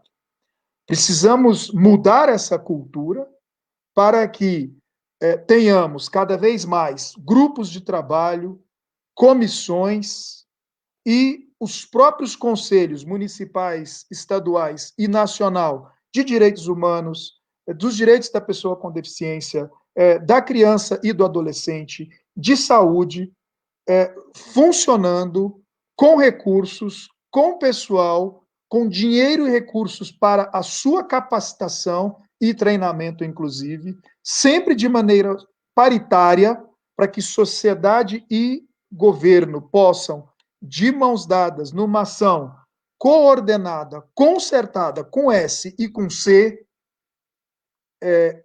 reverter esse lamentável quadro de violência e de violação aos direitos das pessoas com deficiência e dos segmentos sociais vulneráveis. Precisamos, portanto, aplicar a Convenção da ONU na sua mais ampla extensão, no sentido, como dizia, de que o Estado, as nossas autoridades, e isso vale para todas as nossas unidades federadas, da União até os municípios, e isso vale para todos os nossos poderes constituídos, legislativo e executivo, mas inclusive também o poder judiciário, no sentido de se criar as condições não mais formais, essas já estão todas muito bem garantidas pela legislação, nós não temos falta de leis e até de decisões judiciais, no sentido de que sejam efetivados todos esses direitos, mas de criarmos aí as políticas públicas, as ações, os programas, e como dizia, até as ações afirmativas para a efetiva materialização, concretização de cada um desses direitos. E por isso a gente vai ter que discutir um pouquinho mais de economia, porque não dá para continuar pensando em saúde, educação, transporte, lazer, acessibilidade e inclusão, com essa política, verdadeira ditadura de austeridade fiscal que temos por conta desse modelo, é só um modelo de política neoliberal, que virou quase que um tabu, por isso a sociedade acaba não o discutindo, muito menos nos nossos parlamentos, onde deveria ser discutido, porque toda hora que se discute, os recursos sempre são separados, primeiro, e em muito maior quantidade, aqueles para o pagamento desses encargos da dívida. Pelo nosso celular mesmo, a gente acessa aí o site da Auditoria Cidadã da Dívida, por exemplo, na internet, para saber quais são esses números, ver lá o quadro pizza de como se gasta muito mais hoje com esses encargos da dívida pública do que com saúde e educação. E, de novo, não tem ninguém aqui pregando calote em dívida, não é isso. É que a gente possa discutir, possa aprofundar esse debate, romper com esse tabu e ter mais as pessoas participando na definição do orçamento e das políticas orçamentárias. Da mesma forma que as pessoas podem entrar lá no sindicato dos procuradores da Fazenda Nacional e identificar um importante estudo que fizeram sobre a sonegação fiscal. Todo mundo fala de corrupção e a gente tem que combater mesmo a corrupção, tem que tentar recuperar para o Estado tudo isso que se perdeu com a corrupção e vem se perdendo desde que o Brasil se entende como país. Isso tudo é muito lamentável. Claro, desde que garantidas as garantias, desde que asseguradas as garantias constitucionais, a ampla defesa, não tem por que atropelar as garantias constitucionais no combate à corrupção, mas nós temos que falar também da sonegação, temos que falar também dos produtos, dos programas de isenção fiscal, que muitas vezes, por falta de debate, de acompanhamento, de fiscalização e de medidas concretas mais efetivas, acabam tirando muito dinheiro que era para ir para a saúde, para a educação, para o transporte, para o lazer e, inclusive, para a acessibilidade e para a inclusão. E, por isso, a gente precisa capacitar as nossas entidades, capacitar as pessoas com deficiência, capacitar as entidades representativas das pessoas com deficiência e de todos os outros segmentos sociais vulneráveis, para que se habilitem à apresentação de denúncias aqui no âmbito interno mesmo, as ações judiciais, mas que possam também apresentar aí as denúncias também no âmbito da Organização dos Estados Americanos, no âmbito das próprias Nações Unidas, por conta dos tratados internacionais de direitos humanos assinados pelo Brasil. E, finalmente, capacitar essas entidades, capacitar essas pessoas para que possam lidar com essa própria questão do orçamento público disponível. Tem recursos, tem verba, é uma questão de priorização, de prioridade, saber onde está esses recursos no orçamento, e aí por que a capacitação é importante? Justamente para que se possa aí remanejar quando é necessário esses recursos, redefinir ações, programas, políticas, para que se possa destinar aí as verbas dos recursos públicos necessários para uma maior inclusão, para uma maior efetivação dessas pessoas com deficiência. E, claro, uma cooperação muito necessária entre o setor público e o setor privado, de maneira que aqueles que tenham um maior poder econômico possam se unir com a administração, com as nossas autoridades, com o Estado, enfim, em esforços a favor do desenvolvimento humano. É quase que uma cartilha, é quase que uma receita, mas, enfim, é antes de qualquer outra coisa uma proposta, uma sugestão para que em eventos como esse a gente possa aprofundar essa reflexão, ouvir quem realmente interessa, que são as próprias pessoas com deficiência e os demais segmentos sociais vulneráveis, para que a gente possa continuar avançando, aprimorando todas essas políticas públicas e, mais que isso, não corra risco de retrocessos na efetivação de direitos, como, lamentavelmente, temos corrido nos últimos anos. Ok, ministro, esse tema ele é muito complexo, né? Já imaginou se nós estivéssemos fazendo esse debate em 60 minutos? Nós teríamos perdido mais da metade do conteúdo que vocês expuseram, que é excelente. Nós estamos, assim, a alguns minutos do encerramento, mas eu não sou, digamos assim, censor, né? Vou abrir a palavra para a professora Natália, faça suas considerações, no máximo uns 10 minutos, não vou falar que você tem 2 minutos, mas eu acho que 10 no máximo, né? Você pode ir menos, mas pode ir para o máximo. E aí eu já passo para a professora Aline e a gente já vai passar para o encerramento, tudo bem? Professora Natália, com você, então.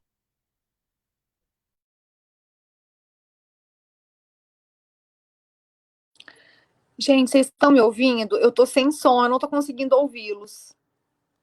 Então, fiquei sem som, não sei o que aconteceu agora, ainda bem que foi no final, né? Você vai fazer o seguinte, consegui, só um minutinho. Perdi o som, não estou conseguindo ouvi-los. Só um minutinho, professora. Você vai sair e entrar novamente, tudo bem? Não consigo ouvi-los, mas imaginando que esse era... Pronto, agora ela vai entrar novamente. Eu saio e volto? Voltou, professora? O som? Está escutando? Bom, mas já estamos encerrando, né? Eu vou aproveitar, então, apenas, nossa, depois dessa fala do Dr. Joelson, o que me resta dizer, né? Acho que nada, realmente. Eu tinha feito até um apontamento para que a gente... que eu acho uma questão que eu achei muito curiosa, foi exatamente ouvindo muitas dessas pessoas com deficiência, uma das falas, a gente está falando tanto de outras questões, a professora Aline também veio falando de empatia, da gente tentar compreender e da gente fomentar esse discurso, essa fala, né, o debate, o espaço para tudo isso, eu achei curioso ter ouvido de tantas pessoas nelas, na fala delas, uma questão comum, que era exatamente o quanto era irritante, não seria exatamente a palavra correta, mas o quanto lhes incomodava serem tratadas, ou muitas vezes o que é até comum, você se referir a essas pessoas como exemplos de superação.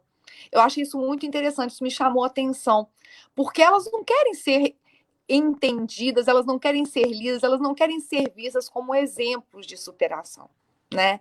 Então, o que eu proponho aí nessa nossa fase final é que a gente realmente reflita, porque isso depende muito de cada um de nós, e naturalmente todas essas questões aí que foram brilhantemente destacadas pelo Dr. Joelson, nós temos que nos atentar e fazer a nossa parte. Deixa a professora Aline concluir, porque senão o nosso tempo esgota. Gente, foi um prazer.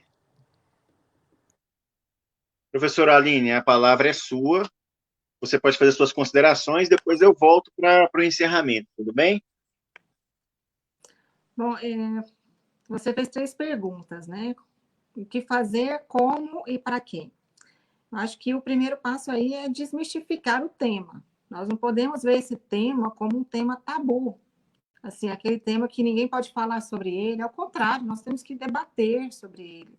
É um tema que merece ser cada vez mais debatido e cada vez ser mais alvo de opiniões, né, opiniões diversas, porque só assim nós ganharemos voz, só assim nós conseguiremos chegar a também dar voz a todas essas pessoas envolvidas, e é só o debate que vai fazer com que nós consigamos chegar a esse ponto. Concordo com o professor Joelson quando ele fala da questão tributária, né? Essa questão tributária, ela realmente ela dificulta muito todos os planejamentos e todas as demais situações. Acho que temos que buscar essas reformas. E a luta, e assim, irmos à luta, a todas as frentes de luta, né? Seja a luta pela igualdade, seja a luta pela empatia, seja a luta para não serem vistos como inferiores a qualquer outra pessoa, a luta para que possamos ter sinais com sinais sonoros, possibilitando ali aos deficientes visuais a sua locomoção sem o auxílio de terceiros, etc. Então, tudo isso acho que é o relevante. Acho que debates como esse, Fabrício, são extremamente importantes para todos nós. Todos nós certamente sairemos daqui muito melhores do que entramos. Nós sairemos daqui com a outra percepção do tema do que entramos. Então, acho que o debate é realmente a forma mais salutar para que nós possamos lutar por toda essa inclusão que nós nos propomos a conseguir, né? Não só buscar, mas conseguir também. Então, repasso a palavra a você, nosso tempo já está esgotando. E, mais uma vez, agradeço imensamente o seu convite por ter participado desse debate junto do Dr. Joelson, da professora Natália, dos nossos queridos intérpretes que tanto nos auxiliaram nessa noite. Obrigado, professora Aline. Realmente é um tema que nós poderíamos ter horas e horas discutindo e ele jamais ficaria cansativo. Mas o ditado antigo já diz, né? Tudo que é bom tem que acabar. Então, eu quero agradecer aqui a você, Joelson, ministro Joelson, um amigo que eu tenho, considero como um amigo, como um professor, e grande sucesso desse debate foi de propositura dele também nos bastidores, quando ele falou, depois você conta para elas por que você quase desistiu, porque eu vou contar rapidamente, era só um card, e o card ele falou, não, esse card aqui tem que colocar, tem que ter pessoal com Libra. Eu, vou colocar. Ele falou, não, mas o local não é esse, o local é aqui no canto direito. Eu coloquei, não, mas não está muito bom ainda, tem que colocar o nome das pessoas. Aí eu falei, não, eu vou arrumar um intérprete. Não, tem que ter 2 intérpretes de Libras. Aí depois que o card estava totalmente pronto, ele falou, não, agora que o card está pronto, tem que fazer a interpretação do card. Mas eu não sei fazer isso, ele vai dar um jeito.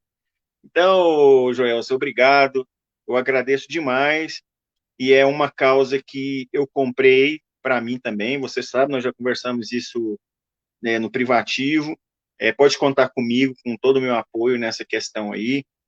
O espaço nos portais, nós temos 6 portais, os portais estão sempre à disposição para esse tema, o que quiser mandar, está liberado. Então, obrigado a você, obrigado, professora Natália, que para mim, assim, como eu falei, joga o tema e deixa comigo. Então, você foi surpreendente na sua exposição, você está de parabéns. Obrigado pelo seu tempo também. Professora Aline, obrigado pelo seu tempo, né, porque eu sei que você está fazendo lives todos os dias, assim como o professor Joels. E a professora Natália, eu sei que gravou a semana inteira para um evento grande que começa a semana que vem. E eu quero agradecer aqui ao Rafael e a você, Marli. Obrigado pelo tempo de vocês.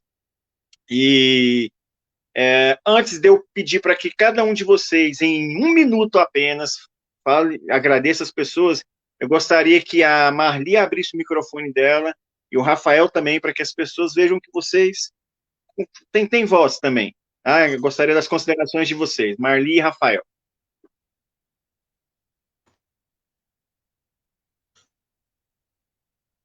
Marli, acho que você primeiro, pode abrir seu microfone.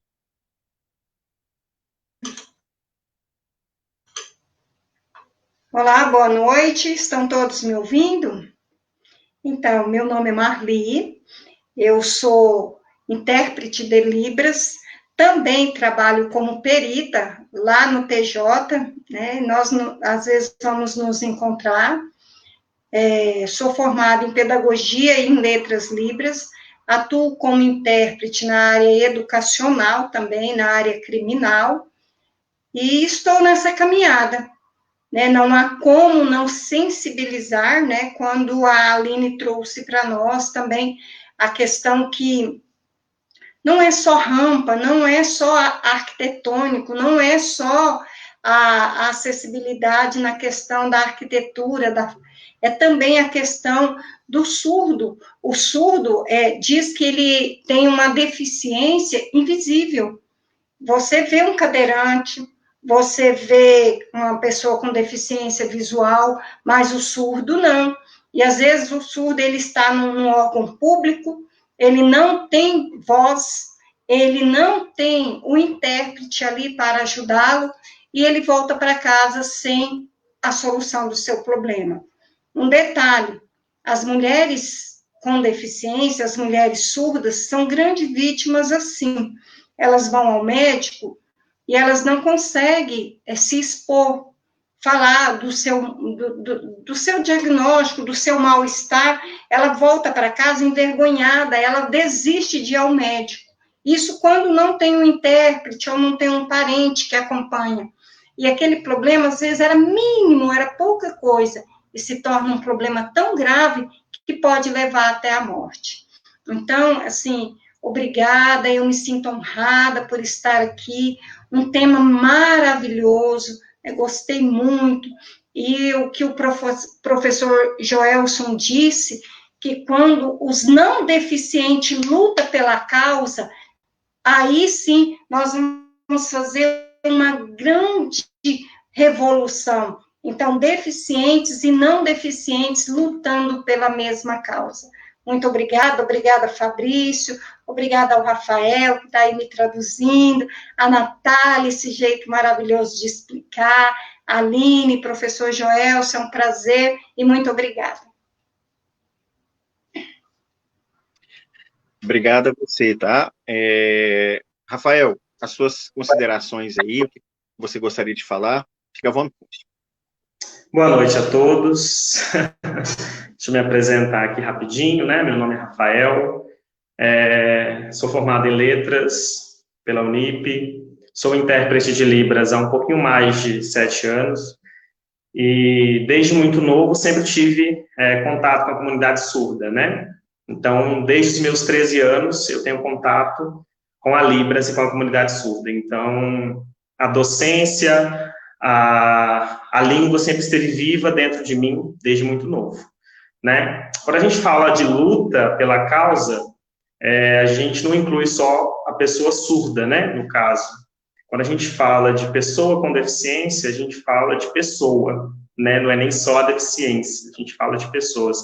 Eu acho que esse debate aqui não foi nem para englobar pessoas com deficiência de forma específica, mas deixar claro para as pessoas que todo mundo tem que ser igual, mesmo que haja alguma barreira, mesmo que haja alguma dificuldade, mas que nós não somos diferentes por isso, né? Nós somos iguais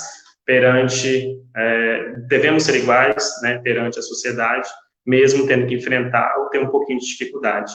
Agradeço as falas e também ao aprendizado dos professores, né, o professor Joelson, né, que trouxe aí de forma muito clara para nós, a professora Aline, a professora Natália, e agradecer também, Fabrício, a vocês pela oportunidade de nos trazer um pouco mais desse conhecimento, né, muitos colegas, tenho certeza que a partir de hoje já saberão um pouco mais sobre esse tema, e estou torcendo para que eles juntos, a todos nós aqui, possamos batalhar sem distinção.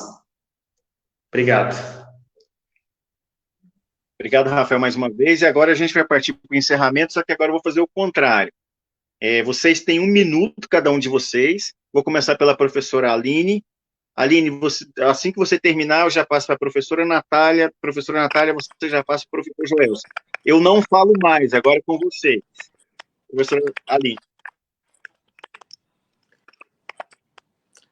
Bom, Fabrício, eu só tenho a agradecer também a todos os presentes pelo convite, pela deferência, né, de poder participar de um debate como esse, e dizer que estou à disposição, tá, para que possamos tratar desse assunto com mais veemência em outras oportunidades. Coloco a Universidade Paulista à disposição também. Nós temos, né, quando toda essa quarentena passar, nós temos um ótimo teatro nas nossas instalações que fica à disposição de todos para que possamos ali promover alguns eventos sobre o tema e debatermos ainda mais a relevância dessa inclusão. Um abraço a todos e muito obrigada. Bom, eu também só tenho a agradecer. Eu fiquei realmente muito feliz pela oportunidade de ter estado com cada um de vocês, e aí mando o meu abraço em especial para os nossos queridos intérpretes, porque foi até emocionante ouvi-los falar agora ao final. Eu fiquei muito feliz por vocês, né? Vocês estavam realmente prestando atenção em cada coisinha que a gente estava falando, e isso me deixou de verdade comovida, sensibilizada. E eu acho que foi uma oportunidade. É por isso que às vezes é difícil a gente estar nessa correria, os tempos estão difíceis, todo mundo passando por muitas dificuldades, né, pessoais, emocionais, com esse nosso período aí já longo de reclusão forçada. Mas eu acho que essa tem sido uma das maneiras mais produtivas e mais enriquecedoras de administrar esse momento difícil, pelo menos para mim. Eu tenho lido muito, eu tenho aprendido muito, eu tenho conhecido pessoas, ainda que virtualmente, mas que têm me agregado tanto. E hoje, esse encontro que foi promovido aí pelo Fabrício, eu tenho que agradecer em especial a ele, né, que é sempre meu parceiro aí, que sempre me prestigia, que sempre acredita tanto em mim, que gosta das minhas ideias, muitas vezes pouco usuais. Mas obrigada, Fabrício. E muito obrigada também, lógico, a Aline é minha parceira, minha amiga querida, e o doutor Joelson, que eu confesso que eu estava até um pouco tensa com essa conversa, mas acabou fazendo com que tudo fluísse de uma maneira tão suave. Obrigada, gente, de verdade.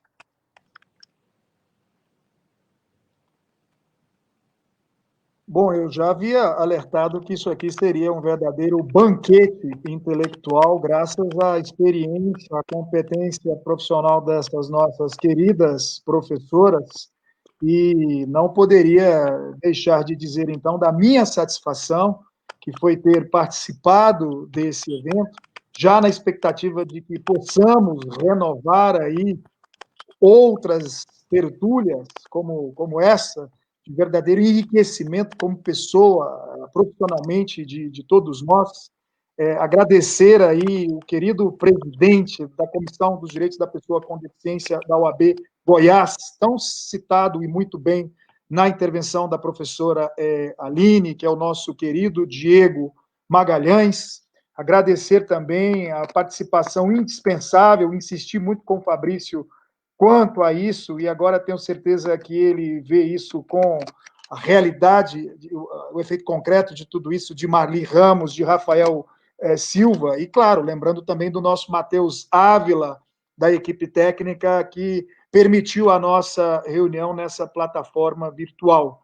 Assim, não tenho palavras, na verdade, para agradecer o tanto que aprendi com a Aline, com Natália, não só por conta das suas concepções teóricas importantíssimas sobre o tema, mas pelo seu relato do cotidiano, do dia a dia, da sua atuação profissional, e reside justamente nisso daí nessa atuação profissional, nesse cotidiano, nesse dia a dia, nessa linha de frente. Enfim, o verdadeiro segredo, né, da expressão com tanta propriedade, de modo tão cativante nas suas intervenções. Eu digo que esse debate é muito importante porque nós temos uma dívida histórica com a dignidade humana, com a exclusão política e social das pessoas com deficiência, de todos esses segmentos sociais vulneráveis. Por isso, a importância de eventos como esse, para que a gente possa continuar insistindo aí na necessidade de se garantir a inclusão, a acessibilidade de todas essas pessoas, eliminando esses obstáculos, mudando as atitudes, porque não pode ter violação maior do que o preconceito, a discriminação, o estereótipo, e por isso a professora Natália colocava com tanta propriedade essa necessidade de mudança atitudinal, porque são as barreiras, mais do que arquitetônicas, as barreiras atitudinais que acabam nos colocando mais e mais desafios na efetivação dos direitos das pessoas com deficiência. E por isso eu dizia da importância dessa conexão aí entre a expressão da vontade política, a participação política das pessoas com deficiência e de todos os outros segmentos sociais vulneráveis. É nesse sentido, professora Natália, que eu dizia desse ciclo virtuoso entre a participação, como a gente viu hoje, a cidadania e a democracia.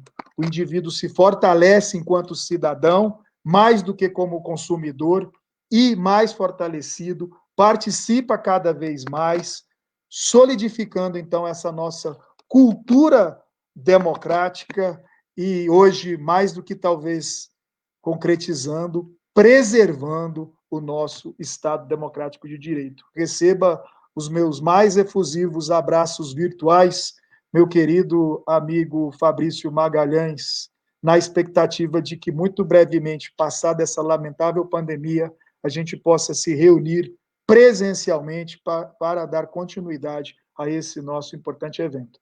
Muito obrigado, saúde sempre a todas. Obrigado a todos vocês, e aqui a gente vai encerrando a live. Desejo uma boa noite a todos e um bom restante de semana. Obrigado. Final.